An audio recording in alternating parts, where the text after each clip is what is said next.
This is Valmiki Ramayan, Season 7, Episode 23, Uttarakand, Sita's banishment and death.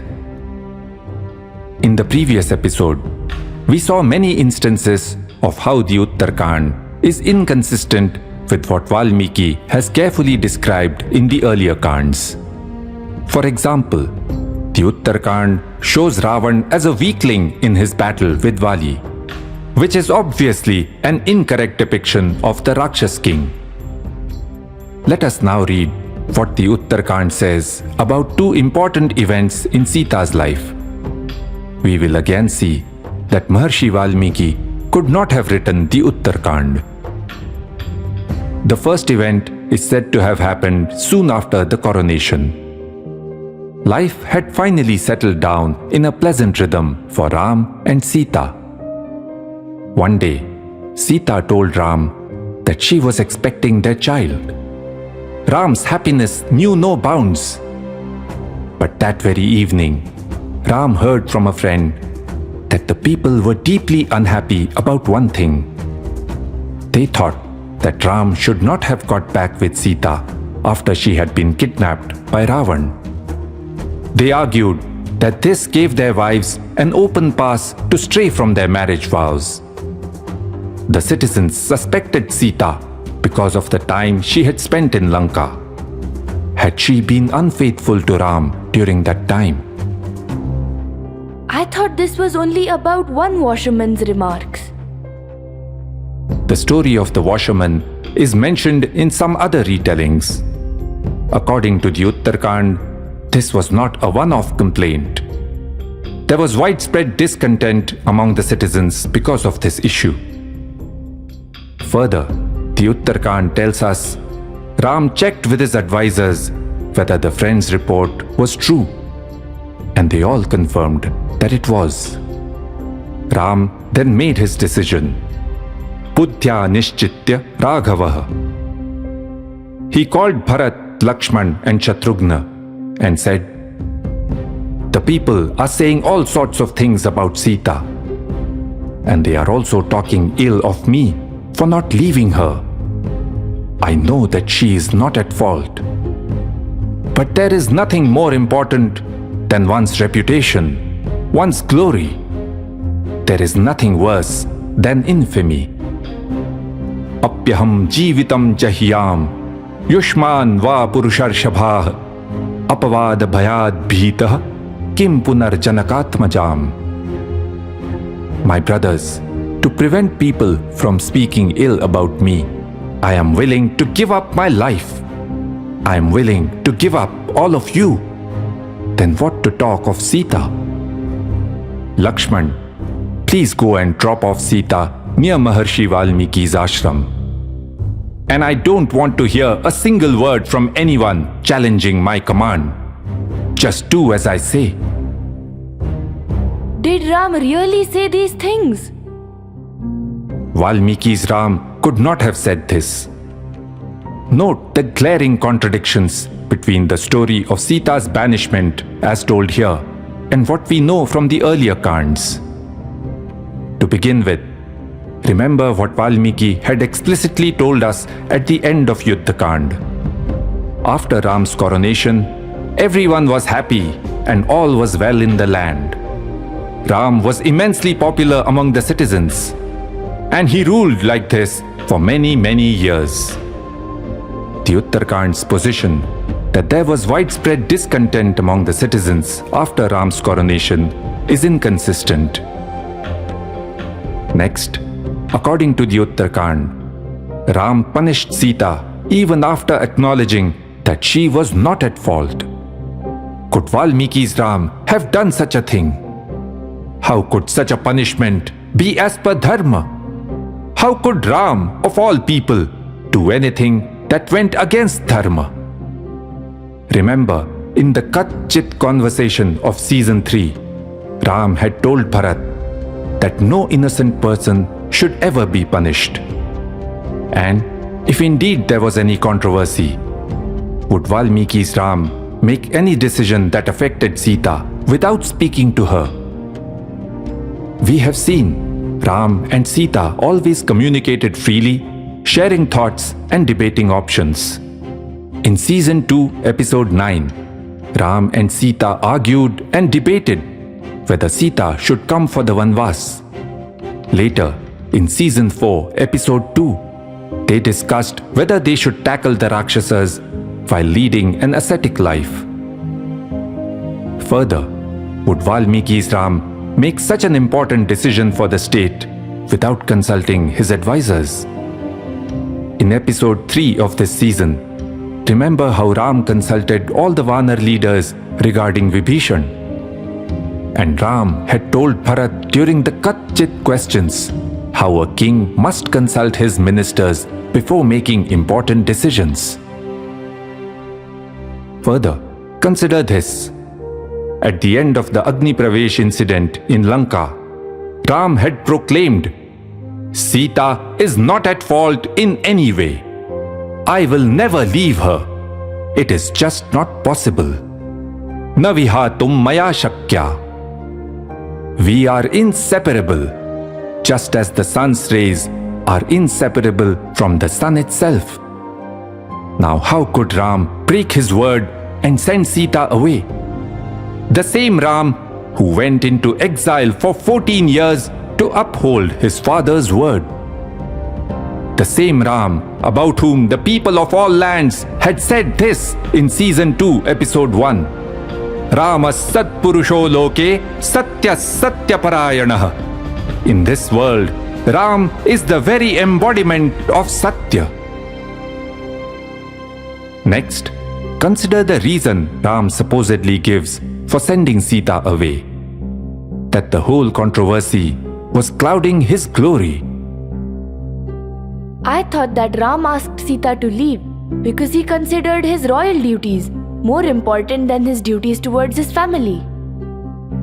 Many people who hold Ram in high regard often make this argument. At the same time, others think that Ram should not have done so. But note, the Uttarakand does not make this argument. According to the Uttarakand, Ram banished Sita because he was concerned about his own reputation. Apavada bhayat bhitah. He was afraid of the controversy and how it would affect him. Which, of course, is absurd. Ram's defining characteristic was his empathy, his concern for others. His personal interest was simply absent from any of his decision-making. And finally, according to the Uttarakand, Sita did not mean all that much to Ram. Ram supposedly tells his brothers, "I am willing to give up all of you." Then what to talk of Sita? However, we know how dearly Ram loved Sita. How he had become stark raving mad when he first found out that she was missing. Bhrant unmatta iva lakshate. How he had thundered that for Sita he would take on the 3 worlds. How he had pined for her all those months she was in Lanka. How he had lamented, "Yam vina notsahe muhurtamapi jivitum." I cannot live for a moment without Sita. How he had said that if he could be with Sita, he would not wish for anything else in the world, not even Ayodhya. Sprihayeyam na Ayodhyayai. And Sita also knew how Ram felt about her. She had told Hanuman in Season 6, Episode 7, "Na chasya mata, na pita, na chanyah, sneha dvishishtosti maya samova." There is no one in this world that Ram loves more than me, not his mother, father, or anyone else. Clearly, the story of Sita's banishment in the Uttarakand completely misses the mark on who Ram was and what Sita meant for him. The second event in Sita's life that the Uttarakand describes is her death. Sita started living in Maharshi Valmiki's ashram after being sent away by Ram. There she gave birth to the twins Love and Kush. When the brothers were growing up in Valmiki's ashram, he composed the Ramayana and taught the verses to them. We are told that the Maharshi had foreseen events in Ram's life up to his death. Therefore, the Ramayana that he taught the boys described even the incidents that had not yet happened. The boys started traveling across the land and reciting the Adikavya. Once, Valmiki and the boys came to the Naimish forest to take part in an Ashwamedha Yajna being conducted by Ram. The boys recited the Ramayana in Ram's presence. Ram realized then that they were his own sons. He sent messengers to call Sita. He supposedly wanted Sita to prove her innocence in court. Sita came to the court and said, "Not once have I strayed through my actions or my words. I have never even thought of anyone other than Ram. If what I say is true, may the earth take me in her lap." A throne appeared from the earth. Mother Earth picked up Sita in her arms, placed her on the throne, and took her to the world beyond. Sita was no more. We are told that Ram was sad, and he announced a break in the festivities for the evening. Love and Kush continued their recitation of the Ramayana the next morning. Think about it. Is this at all plausible? Would Ram ask Sita to prove her innocence even when he knew that she was innocent? Would Sita not fire back some stinging retort? Even if Sita had to be away from Ram, would he not check on her and the children in all these years? Would he not recognize his own children? Love and Kush presumably knew the entire Ramayana, including events that had not yet happened. So they must have known that their mother was going to die when she came to the court. In such a case, would they happily sing about it? And after Sita's death, would Ram, Love and Kush continue with the Ramayana recitation the next morning as though nothing much had happened? Just like the story of Sita's death, the Uttarakand's description of Ram's end is also questionable. We are told that when Ram felt that the time had come, he walked into the waters of Sarayu and gave up his life. All the citizens of Ayodhya, men and women, young and old, followed him into the waters and gave up their lives too. Incredibly, we are told that Ram explicitly permitted them to do so. How could Valmiki's Ram do such a thing? He had not allowed anyone to follow him even on the day of his exile. Would Ram ever allow innocent people, including children, to kill themselves for his sake? Clearly, the Uttarakand was not authored by Maharshi Valmiki. The incidents narrated in the Uttarakand, Shambhuk's story, Sita's banishment, and Sita's death in Ram's court are therefore not itihas.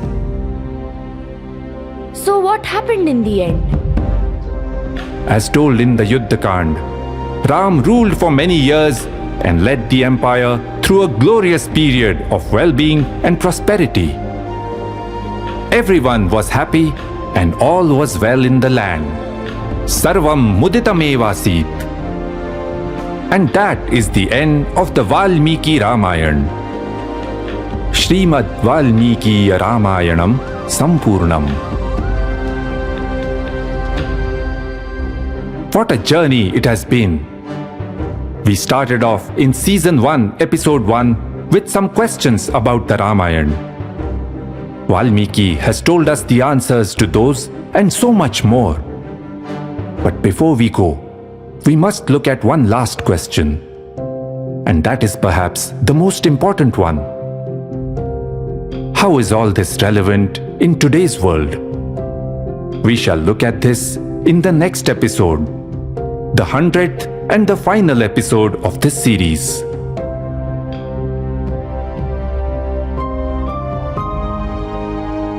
Iti, her, asa. That is how it happened.